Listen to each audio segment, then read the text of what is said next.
Hello ಗೆಳೆಯರೇ, ಎಲ್ಲರಿಗೂ ನಮಸ್ಕಾರ. ಇಂದು ನಮ್ಮ ಕಥನ ಭಾರತಿ ಚಾನಲ್ನಲ್ಲಿ ಸುಭಾಷ್ ಚಂದ್ರ ಬೋಸ್ರವರ 125ನೇ ಜಯಂತಿಯ ಕುರಿತಾಗಿ ಆಜಾದ್ ಹಿಂದ್ ಫೌಜ್, ಭಾರತೀಯ ಸ್ವತಂತ್ರ ಸೇನೆ ಅಥವಾ ಇಂಡಿಯನ್ ನ್ಯಾಷನಲ್ ಆರ್ಮಿ ಕುರಿತಾಗಿ ಒಂದು ಕಥನವನ್ನು ನಿಮಗೆ ಹೇಳಲಿಕ್ಕೆ ಇಷ್ಟಪಡ್ತೇನೆ. ನಾನು ನಿಮ್ಮ ಮಂಜುನಾಥ್ ನಿಡಶೇಷಿ. 1939ರಲ್ಲಿ ವಿಶ್ವದ 2ನೇ ಮಹಾಯುದ್ಧ ಶುರುವಾಗುತ್ತೆ. ಇದರಲ್ಲಿ ಆಕ್ಸಿಸ್ ಪವರ್ಸ್ ಮತ್ತು ಅಲೈಡ್ ಪವರ್ಸ್ ಅಂತಕ್ಕಂಥ ಎರಡು ದೇಶಗಳ ಗುಂಪುಗಳ ಮಧ್ಯೆ ವೈರತ್ವ ಬೆಳೆದು ವಿಶ್ವಯುದ್ಧಕ್ಕೆ ನಾಂದಿ ಹಾಡುತ್ತೆ. ಈ ವಿಶ್ವಯುದ್ಧದ ಪರಿಣಾಮ ನಮ್ಮ ಭಾರತದ ಸ್ವಾತಂತ್ರ್ಯ ಚಳವಳಿಯ ಮೇಲೂ ಆಗುತ್ತೆ. 1942ರ ನಂತರದ ಭಾರತ ಏನಿದೆಯಲ್ಲ, ಇದನ್ನು ನಾವು ಪ್ರತಿಭಟನೆಗಳ ಗೂಡಾಗಿತ್ತು ಅಂತಲೇ ಕರಿಬಹುದು. ಯಾಕಂತಂದರೆ ಭಾರತದಲ್ಲಿ ಬ್ರಿಟಿಷರೇ ಭಾರತ ಬಿಟ್ಟು ತೊಲಗಿ ಅಥವಾ ಕ್ವಿಟ್ ಇಂಡಿಯಾ ಮೂಮೆಂಟ್ ಮತ್ತು INA ಇಂಪಾಲ್ನಲ್ಲಿ ನಡೆದಂಥ ಯುದ್ಧ ಹಾಗೂ 1946ರಲ್ಲಿ ನಡೆದ ರಾಯಲ್ ಇಂಡಿಯನ್ ನೇವಿಯ ಮ್ಯೂಟಿನಿ ಅಥವಾ ದಂಗೆಗಳು 1940ರ ನಂತರ ನಡೆದ ಭಾರತದ ಇತಿಹಾಸದಲ್ಲಿ ದಾಖಲಾದ ಪ್ರಮುಖ ಪ್ರತಿಭಟನೆಗಳು ಅಂತ ಹೇಳಬಹುದು. ಆಜಾದ್ ಹಿಂದ್ ಫೌಜ್ ಅಥವಾ INAಯ ಕೊಡುಗೆ ಏನು ಅನ್ನೋದನ್ನು ನಾವೀಗ ನೋಡೋಣ. 2ನೇ ವಿಶ್ವ ಮಹಾಯುದ್ಧ ಶುರುವಾದಾಗ ಅದರಲ್ಲಿ ಬ್ರಿಟಿಷರು ಭಾಗಿಯಾಗಿರ್ತಾರೆ. ಅವರನ್ನು ಅಲೈಡ್ ಪವರ್ಸ್ ಅಂತ ಕರೀತಿರ್ತಾರೆ. ಈ ಬ್ರಿಟಿಷರ ದುರ್ಬಲತೆಯನ್ನು ಬಳಸಿಕೊಂಡು ನಾವು ಭಾರತದಲ್ಲಿ ಸ್ವತಂತ್ರಕ್ಕಾಗಿ ಹೋರಾಟ ನಡೆಸಬೇಕೋ ಬೇಡವೋ ಅನ್ನೋದು ಹಲವಾರು ನಾಯಕರ ಹಾಗೂ ಪ್ರಮುಖ ಪಕ್ಷಗಳ ಜಿಜ್ಞಾಸೆಯಾಗಿರುತ್ತೆ. ಇದರಲ್ಲಿ ಕಾಂಗ್ರೆಸ್ ಮತ್ತು ಮಹಾತ್ಮ ಗಾಂಧಿಯವರು ಬ್ರಿಟಿಷರ ಈ ದುರ್ಬಲತೆಯನ್ನು ನಮ್ಮ ಉಪಯೋಗಕ್ಕೆ ಬಳಸಿಕೊಳ್ಳೋದು ಬೇಡ ಅಂತ ಹೇಳ್ತಾರೆ. ಆದರೆ ಸುಭಾಷ್ ಚಂದ್ರ ಬೋಸ್ರವರು ಇದ್ಯಾವುದನ್ನು ಕೇಳಲಿಕ್ಕೆ ಸಿದ್ಧರಿರುವುದಿಲ್ಲ. ಸುಭಾಷ್ ಚಂದ್ರ ಬೋಸ್ರವರು ಬ್ರಿಟಿಷರ ದುರ್ಬಲತೆಯನ್ನು ನಮ್ಮ ಉಪಯೋಗಕ್ಕೆ, ನಮ್ಮ ಲಾಭಕ್ಕೆ, ನಮ್ಮ ಸ್ವತಂತ್ರಕ್ಕೋಸ್ಕರ ಬಳಸಿಕೊಳ್ಳೋದರಲ್ಲಿ ಯಾವುದೇ ತಪ್ಪಿಲ್ಲ ಅನ್ನೋ ಅಚಲ ನಿರ್ಧಾರಕ್ಕೆ ಅವರು ಬಂದಿರ್ತಾರೆ. ಬ್ರಿಟಿಷರು ಸಹಿತ ಒಂದು ಸಾಮ್ರಾಜ್ಯಶಾಹಿ. ಅವರು ತಮ್ಮ ಏಳಿಗೆಗಾಗಿ ನಮ್ಮನ್ನು ಶೋಷಣೆಗೊಳಪಡಿಸುತ್ತಿದ್ದಾರೆ. ಆದ್ದರಿಂದ ಬ್ರಿಟಿಷರು ಯಾವುದೇ ರೀತಿಯ ಪ್ರಜಾಸತ್ತಾತ್ಮಕತೆಯನ್ನು ಹಾಗೂ ತನ್ನ ಗಣರಾಜ್ಯದ ಜನರ ಉದ್ಧಾರವನ್ನು ಮಾಡ್ತಾ ಇಲ್ಲೋ ಅನ್ನೋದನ್ನು ಪದೇ ಪದೇ ಒತ್ತಿ ಹೇಳ್ತಾ ಇದ್ದರು. ಇದಾದ ನಂತರ ಸುಭಾಷ್ ಚಂದ್ರ ಬೋಸ್ರವರು ಭಾರತದ ಮೂಲೆ ಮೂಲೆಯನ್ನು ಸುತ್ತಾಡಿ ಬ್ರಿಟಿಷರ ಈ ಅನೀತಿಯ ಕುರಿತು ಜನರಿಗೆ ತಿಳಿ ಹೇಳಿ ಅವರನ್ನು ಸ್ವಾತಂತ್ರ್ಯ ಸಂಗ್ರಾಮದ ಮುನ್ನೆಲೆಗೆ ಅಥವಾ ತೆಕ್ಕೆಗೆ ತರಲಿಕ್ಕೆ ಪ್ರಯತ್ನ ಪಡ್ತಾರೆ. ಇದಕ್ಕೆ ಒಂದು ಉತ್ತಮ ರೆಸ್ಪಾನ್ಸ್ ಅವರಿಗೆ ಸಿಗೋದಿಲ್ಲ. ಆದ್ದರಿಂದ ಅವರು ಅಲ್ಲಿಂದ ಮರಳಿ ಬೆಂಗಾಲಕ್ಕೆ ಬಂದು ಅಲ್ಲಿಯ ಮುಸ್ಲಿಂ ಲೀಗ್ ಜೊತೆಗೆ ಒಪ್ಪಂದವನ್ನು ಮಾಡಿಕೊಂಡು ಅಸಹಕಾರ ಚಳವಳಿಯನ್ನು ಬೆಂಗಾಲ್ನಲ್ಲಿ ಶುರು ಮಾಡಬೇಕು ಅನ್ನೋ ನಿರ್ಧಾರಕ್ಕೆ ಬರ್ತಾರೆ. ಈ ಬೆಂಗಾಲ್ನಲ್ಲಿ ನಡಿಬೇಕಾದಂಥ ಅಸಹಕಾರ ಚಳವಳಿ ಏನಂತಂದರೆ, ಸಿರಾಜ್ ಉದ್ ದೌಲಾ ರಾಜನಾಗಿದ್ದಾಗ ಒಂದು ಬ್ಲ್ಯಾಕ್ ಹೋಲ್ ಟ್ರ್ಯಾಜಿಡಿ ಅಂತ ನಡೆಯುತ್ತೆ. ಸಿರಾಜ್ ಉದ್ ದೌಲಾ ಸ್ವತಂತ್ರ ರಾಜನಾಗಿ ಆಳಬೇಕಾದ್ರೆ ಕೆಲವೊಂದು ಬ್ರಿಟಿಷರು ಅವನ ವಿರುದ್ಧ ಎತ್ತುಕಟ್ಟಿ ನಿಲ್ತಾರೆ. ಆಗ ಅವನು ಅವರೆಲ್ಲರನ್ನು ಬಂಧಿಸಿ ಒಂದು ಚಿಕ್ಕ ಕೋಣೆಯಲ್ಲಿ ಅವರೆಲ್ಲರನ್ನ ಕೂಡಿ ಹಾಕ್ತಾನೆ. ಆಗ ಅದರಲ್ಲಿ ಹಲವಾರು ಬ್ರಿಟಿಷ್ ಸೈನಿಕರು ಸತ್ತು ಹೋಗ್ತಾರೆ. ಇದು ಒಂದು ಬ್ಲ್ಯಾಕ್ ಹೋಲ್ ಟ್ರ್ಯಾಜಿಡಿ. ಈ ಬ್ಲ್ಯಾಕ್ ಹೋಲ್ ಟ್ರ್ಯಾಜಿಡಿ ನಡೆದಿದೆ ಅನ್ನೋದು ಕೆಲವೊಬ್ಬರ ಪುಷ್ಟಿ ಹಾಗೂ ಕೆಲವೊಬ್ಬರು ನಡೆದೇ ಇಲ್ಲ ಅಂತ ಕೂಡ ಹೇಳ್ತಾರೆ. ಈ ಬ್ಲ್ಯಾಕ್ ಹೋಲ್ ಟ್ರ್ಯಾಜಿಡಿಯ ಮೆಮೊರಿಗಾಗಿ ಬ್ರಿಟಿಷರು ಹಾಲ್ವೆಲ್ ಮಾನ್ಯುಮೆಂಟನ್ನು ಕಲ್ಕತ್ತಾದಲ್ಲಿ ಸ್ಥಾಪನೆ ಮಾಡಿರ್ತಾರೆ. ಈಗ ಸುಭಾಷ್ ಚಂದ್ರ ಬೋಸ್ ಮತ್ತು ಮುಸ್ಲಿಂ ಲೀಗ್ರವರ ಮುಖ್ಯ ಕಾರ್ಯ ಏನಿರುತ್ತೆ ಅಂತಂದರೆ, ಈ ಒಂದು ಹಾಲ್ವೆಲ್ ಮಾನ್ಯುಮೆಂಟ್ ಅನ್ನೋದನ್ನು ಭಂಗಗೊಳಿಸಬೇಕು ಅನ್ನೋ ನಿರ್ಧಾರಕ್ಕೆ ಬಂದಿರ್ತಾರೆ.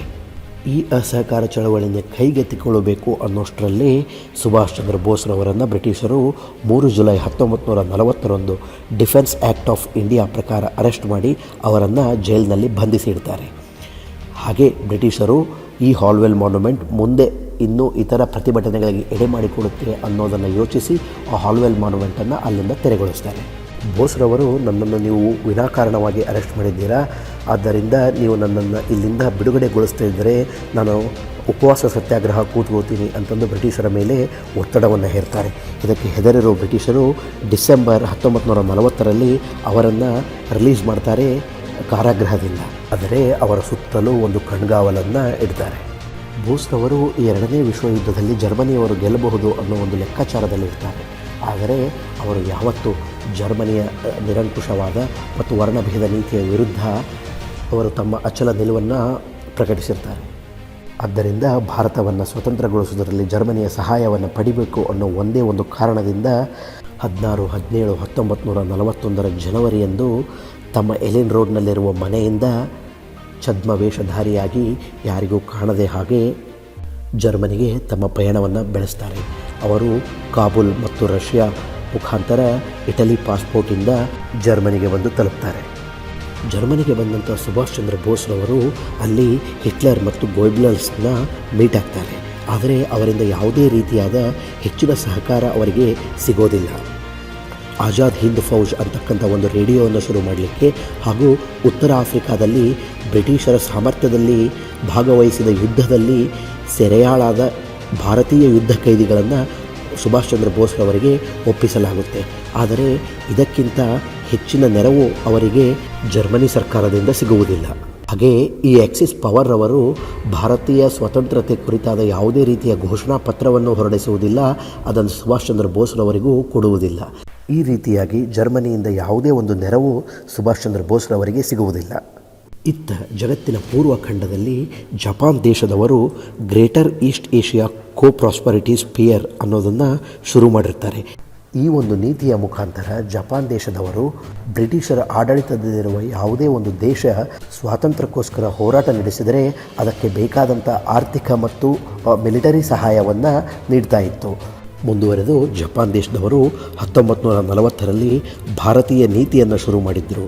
ಈ ಇಂಡಿಯನ್ ಪಾಲಿಸಿಯ ಪ್ರಕಾರ ಹೋರಾಟ ನಡೆಸಿರೋ ನಾಯಕರಾದ ಪ್ರೀತಮ್ ಸಿಂಗ್ ಮತ್ತು ಅವರ ಇಂಡಿಯನ್ ಇಂಡಿಪೆಂಡೆನ್ಸ್ ಲೀಗ್ಗೆ ಬೇಕಾದ ಸಹಕಾರವನ್ನು ಜಪಾನಿ ಸೈನ್ಯ ನೀಡುತ್ತಿತ್ತು. ಬ್ರಿಟಿಷ್ ಇಂಡಿಯನ್ ಆರ್ಮಿಯ ಪಂಜಾಬ್ ರೆಜಿಮೆಂಟ್ನಲ್ಲಿ ಸೇವೆ ಸಲ್ಲಿಸಿದ ಕ್ಯಾಪ್ಟನ್ ಮೋಹನ್ ಸಿಂಗ್ ರವರಿಗೆ ಬರ್ಮಾ ಮತ್ತು ಮಲೇಷಿಯಾದಲ್ಲಿ ಹೋರಾಡಿರ್ತಕ್ಕಂಥ ಯುದ್ಧ ಖೈದಿಗಳನ್ನು ಅವರಿಗೆ ಒಪ್ಪಿಸ್ತಾರೆ. ಈ ರೀತಿಯಾಗಿ 1942 ಜೂನ್ರಲ್ಲಿ ಇಂಡಿಯನ್ ಇಂಡಿಪೆಂಡೆನ್ಸ್ ಲೀಗ್ ಶುರುವಾಗುತ್ತೆ. ಈಗ ಈ ಇಂಡಿಯನ್ ಇಂಡಿಪೆಂಡೆನ್ಸ್ ಲೀಗ್ನ ನಾಯಕನನ್ನಾಗಿ ರಾಸ್ ಬಿಹಾರಿ ಬೋಸ್ರವರನ್ನು ಆರಿಸ್ತಾರೆ. ಇವರೊಬ್ಬ ಕ್ರಾಂತಿಕಾರಿ. ಇವರು ಸರ್ಫರೋಶ್ ಕಿ ತಮನ್ನ ಅಬ್ ಹಮಾರೆ ದಿಲ್ ಮೆ ಹೈ ಅನ್ನೋ ಫೇಮಸ್ ಸಾಂಗನ್ನು ಬರೆದಿದ್ದಾರೆ. ಇಂಡಿಯನ್ ಇಂಡಿಪೆಂಡೆನ್ಸ್ ಲೀಗ್ ಏನಿದೆಯಲ್ಲ, ಇದು ಇಂಡಿಯನ್ ನ್ಯಾಷನಲ್ ಆರ್ಮಿಯ ಮೇಲೆ ಮೇಲ್ವಿಚಾರಣೆಗಾಗಿ ಇರ್ತಕ್ಕಂಥ ಒಂದು ನಾಗರಿಕ ಒಕ್ಕೂಟ. ಅಂದರೆ ಜೂನ್ 1942ರಂದು Indian National Army Azad Hind Fauj ಕೂಡ ಶುರುವಾಯಿತು. ಅಂದಿನ ಜಪಾನಿನ ಮಂತ್ರಿಯಾದ ಟೋಜೋ ಅಷ್ಟೊಂದು ಸಹಕಾರವನ್ನು ಭಾರತೀಯರಿಗೆ ನೀಡೋದಿಲ್ಲ. ಆದ್ದರಿಂದ ಕ್ಯಾಪ್ಟನ್ ಮೋಹನ್ ಸಿಂಗ್ ರವರ ಸಾರಥ್ಯದಲ್ಲಿ ಶುರುವಾದಂಥ ಈ INA ಅಷ್ಟೊಂದು ದೊಡ್ಡ ಯಶಸ್ಸನ್ನು ಕಾಣೋದಿಲ್ಲ. 1943ರ ಹೊತ್ತಿಗೆ ಮೊದಲ INA ಪ್ರಯತ್ನ ಮುಗಿದು ಹೋಗುತ್ತೆ. ಆದರೆ ಮೋಹನ್ ಸಿಂಗ್ ನಾಯಕರಾಗಿದ್ದಾಗ ಆಗಾಗ ಜಪಾನ್ ಮಿಲಿಟರಿ ಅಧಿಕಾರಿಗಳಿಗೆ ಸುಭಾಷ್ ಚಂದ್ರ ಬೋಸ್ರವರ ಕುರಿತು ಹೇಳ್ತಾ ಇದ್ದರು. ಆದ್ದರಿಂದ ಸುಭಾಷ್ ಚಂದ್ರ ಬೋಸ್ರವರನ್ನು ಹೇಗಾದರೂ ಮಾಡಿ ಜಪಾನಿಗೆ ಕರೆಸಬೇಕು ಅನ್ನೋ ಒಂದು ನಿಟ್ಟಿನಲ್ಲಿ ಕ್ಯಾಪ್ಟನ್ ಮೋಹನ್ ಸಿಂಗ್ ಹಾಗೂ ಜಪಾನಿನ ಮಿಲಿಟರಿ ಸಜ್ಜಾಗಿತ್ತು. ಜರ್ಮನಿಯಿಂದ ಸುಭಾಷ್ ಚಂದ್ರ ಬೋಸ್ರವರು ಜಲಾಂತರ್ಗಾಮಿ ನೌಕೆ ಅಂದರೆ ಸಬ್ಮೆರಿನ್ನಲ್ಲಿ ಟ್ರಾವೆಲ್ ಮಾಡಿ ಮೇ 1943ಕ್ಕೆ ಬಂದು ಸೌತ್ ಈಸ್ಟ್ ಏಷ್ಯಾ ಸೇರ್ತಾರೆ. ಅವರು ಬಂದ ನಂತರ ಆಜಾದ್ ಹಿಂದ್ ಫೌಜ್ನ ನಾಯಕತ್ವವನ್ನು ವಹಿಸ್ಕೊಳ್ತಾರೆ. ಹೀಗೆ ಅಕ್ಟೋಬರ್ ತಿಂಗಳಲ್ಲಿ provisional government of free India ಅನ್ನೋದನ್ನು ಸ್ಥಾಪನೆ ಮಾಡ್ತಾರೆ.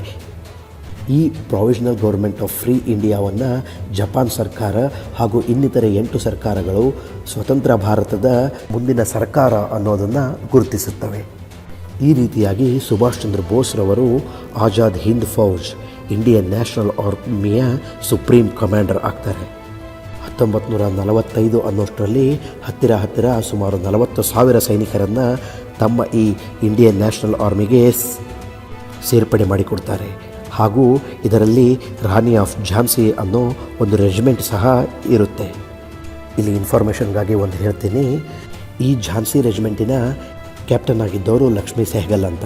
ಇವರು ರಾಷ್ಟ್ರಪತಿ ಹುದ್ದೆಗೆ ಅಬ್ದುಲ್ ಕಲಾಂ ವಿರುದ್ಧ ಸ್ಪರ್ಧಿಸಿದ್ದರು. ಈ ಸೇನೆಯನ್ನು ಇಟ್ಟುಕೊಂಡು ಸುಭಾಷ್ ಚಂದ್ರ ಬೋಸ್ರವರು ಬ್ರಿಟಿಷರ ವಿರುದ್ಧ ಹೋರಾಡಲಿಕ್ಕೆ ಸನ್ನದ್ಧರಾಗಿದ್ದರು. ಇವರು ಭಾರತವನ್ನು ಪ್ರವೇಶಿಸಲಿಕ್ಕೆ ಒಂದು ರೂಟ್ ಕೂಡ ರೆಡಿ ಮಾಡಿದರು.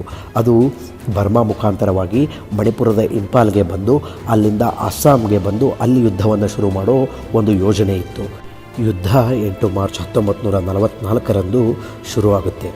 ಜಪಾನಿ ಸೈನಿಕರೊಂದಿಗೆ ಸರಿಸುಮಾರು 2 ರೆಜಿಮೆಂಟ್ನಷ್ಟು INA ಸೈನಿಕರು ಸಹಿತ ಬಂದು ಅಸ್ಸಾಮನ್ನು ಮುತ್ತಿಗೆ ಹಾಕಲಿಕ್ಕೆ ಪ್ರಯತ್ನ ಮಾಡ್ತಾರೆ.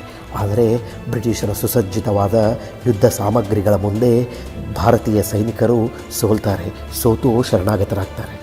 ಮುಂದುವರೆದು ಜಪಾನಿ ಸೈನಿಕರಿಂದ ಬೇಕಾದಂಥ ನಿರ್ದಿಷ್ಟವಾದ ನೆರವು INA ಸೈನಿಕರಿಗೆ ಸಿಗದೇ ಇದ್ದ ಕಾರಣ ಅವರು ಬ್ರಿಟಿಷರ ಯುದ್ಧ ಖೈದಿಗಳಾಗ್ತಾರೆ. ಇಷ್ಟೆಲ್ಲ ಆದರೂ ಸಹಿತ ಸುಭಾಷ್ ಚಂದ್ರ ಬೋಸ್ರವರು ಆಶಾವಾದಿಯಾಗಿರ್ತಾರೆ. ಅವರು ಉಳಿದಿರುವ ಸೈನ್ಯವನ್ನು ಕಟ್ಟಿಕೊಂಡು ಇನ್ನೂ ಯುದ್ಧ ನೆರವನ್ನು ಪಡೆದುಕೊಂಡು ಯುದ್ಧಕ್ಕೆ ಹೋಗಬೇಕು ಅಂತ ಒಂದು ಯೋಜನೆಯನ್ನು ರೂಪಿಸ್ತಿರ್ತಾರೆ. ಮುಂದಿನ ಯುದ್ಧದಲ್ಲಿ ಸೋವಿಯತ್ ರಷ್ಯಾ ಸರ್ಕಾರದ ನೆರವನ್ನು ಪಡಿಬೇಕು ಅನ್ನೋದನ್ನು ನಿರ್ಧರಿಸಿಕೊಂಡು ಜಪಾನ್ ಸರ್ಕಾರಕ್ಕೆ ಅದನ್ನು ಮನಮುಟ್ಟುವ ಹಾಗೆ ಅವರಿಗೆ ಮನವರಿಕೆ ಮಾಡಿಕೊಡ್ತಾರೆ. ಅಲ್ಲಿಂದ 18 ಆಗಸ್ಟ್ 1945ರಂದು ತೈಹುಕೋ ಅನ್ನೋ ಏರ್ಪೋರ್ಟಿಂದ ರಷ್ಯಾಕ್ಕೆ ಹೋಗಬೇಕು ಅಂತ ಪ್ರಯಾಣ ಬೆಳೆಸ್ತಾರೆ. ಆದರೆ ಮಿಡ್ವೇ ಎಲ್ಲೋ ಏರ್ ಕ್ರ್ಯಾಶ್ ಆಗಿ ಸುಭಾಷ್ ಚಂದ್ರ ಬೋಸ್ರವರು ಮರಣ ಹೊಂದುತ್ತಾರೆ. ಭಾರತದ ಸ್ವಾತಂತ್ರ್ಯ ಸಂಗ್ರಾಮಕ್ಕಾಗಿಯೇ ಮುಡಿಪಾಗಿಟ್ಟಂಥ ಅವರ ಅಪ್ರತಿಮ ಜೀವನವನ್ನು ಮರೆಯೋದು ಇಂದಿಗೂ ಕೋಟ್ಯಾಂತರ ಭಾರತೀಯರಿಗೆ ಕಷ್ಟವಾದ ಕೆಲಸವೇ ಆಗಿದೆ. ಇದು ನಮ್ಮ ಸುಭಾಷ್ ಚಂದ್ರ ಬೋಸ್ರವರು ತಾಯ್ನಾಡಿಗಾಗಿ ಕಟ್ಟಿದ ಅಗಾಧ ಸೇನೆಯ ಕಿರುಪರಿಚಯ. ಇದನ್ನು ಹೊರತಂದಿರೋರು ನಮ್ಮ ಕಥನ ಭಾರತಿ ಚಾನಲ್. ಈ ಚಾನಲ್ಗೆ ಸಬ್ಸ್ಕ್ರೈಬ್ ಆಗಿ ಅನ್ನೋದು ನನ್ನ ಒಂದು ಪುಟ್ಟ ಮನವಿ. ಮುಂದೆ ಈ ನಮ್ಮ INA ಯುದ್ಧ ಖೈದಿಗಳಿಗೆ ಏನಾಯಿತು, ಇದು ಭಾರತದ ಸ್ವಾತಂತ್ರ್ಯ ಸಂಗ್ರಾಮದಲ್ಲಿ ಯಾವೆಲ್ಲ ದಂಗೆಗಳಿಗೆ ಪ್ರಚೋದಿಸಿತು ಅನ್ನೋದನ್ನು ಮುಂದಿನ ಕಥೆಯಲ್ಲಿ ನಾವು ಕೇಳೋಣ. ಅಲ್ಲಿಯವರೆಗೂ ಸಿರಿಗನ್ನಡಂ ಗೆಲ್ಗೆ, ಸಿರಿಗನ್ನಡಂ ಬಾಳ್ಗೆ.